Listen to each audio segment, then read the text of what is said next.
For goodness sakes, Algie, don't play that ghastly tune! How idiotic you are!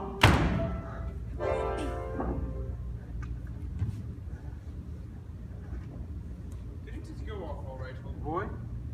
You don't mean to say that Gwendolyn refused you? I noticed the way she has. She is always refusing people. I think it is most ill-natured of her. Oh, Gwendolyn is right as a trivet. As far as she is concerned, we are engaged. Her mother is perfectly unbearable. Never met such a gorgon.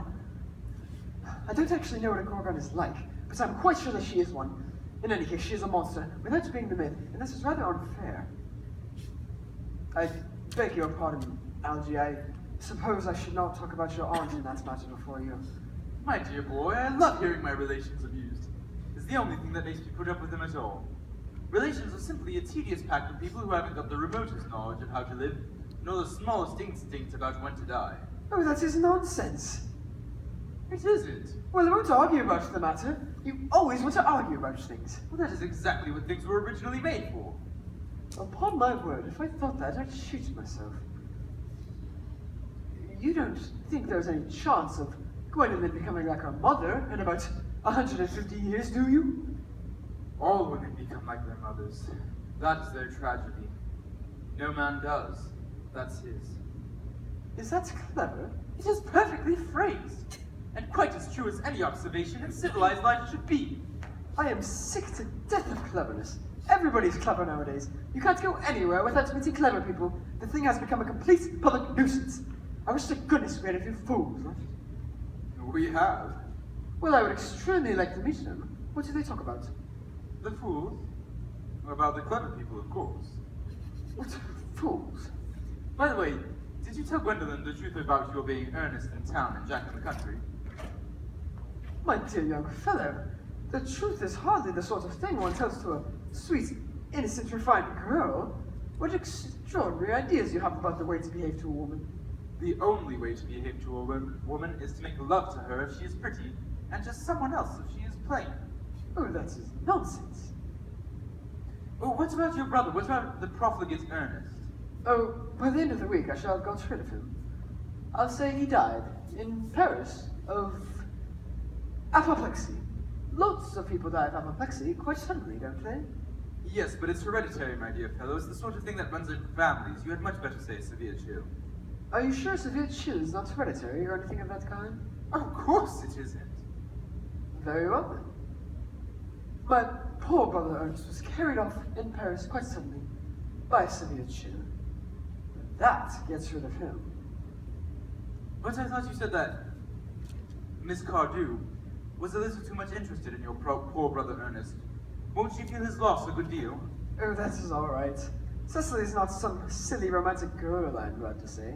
She has a capital appetite, goes long walks, and pays absolutely no attention at all to her lessons. I would rather like to see Cecily. And I will take extremely good care you'll never do. She is excessively pretty, and she is only just 18. Have you told Gwendolyn yet that you have an excessively pretty ward who is only just 18? Oh, one does not just blurt these things out to people.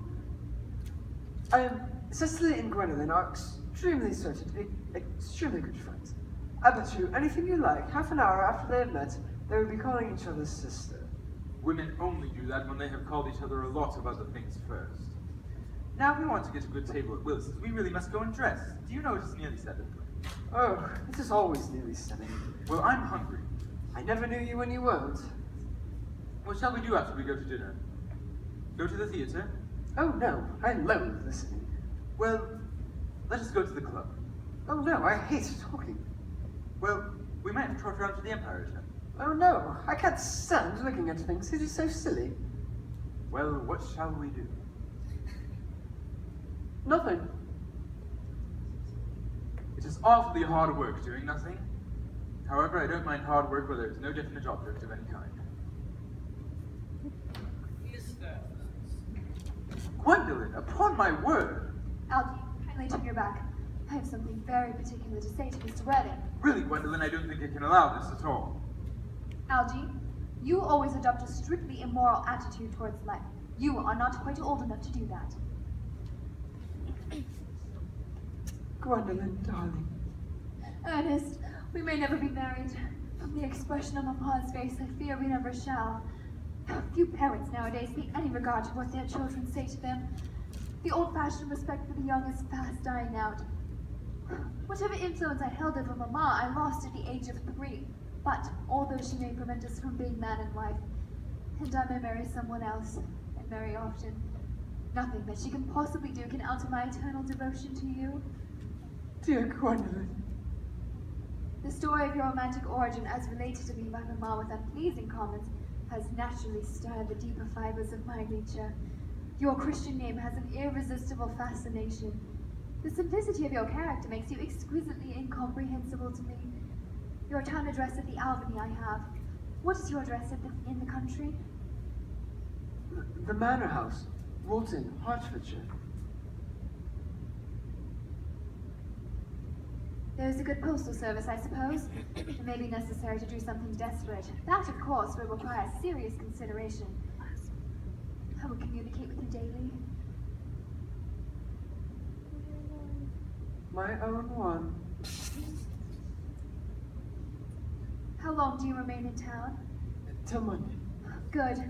Algie, you may turn around now. Thanks, I've turned around already. You may also ring the bell. You will let me see you to your carriage, my own darling? Oh, certainly. I will see Miss Fairfax out. Yes.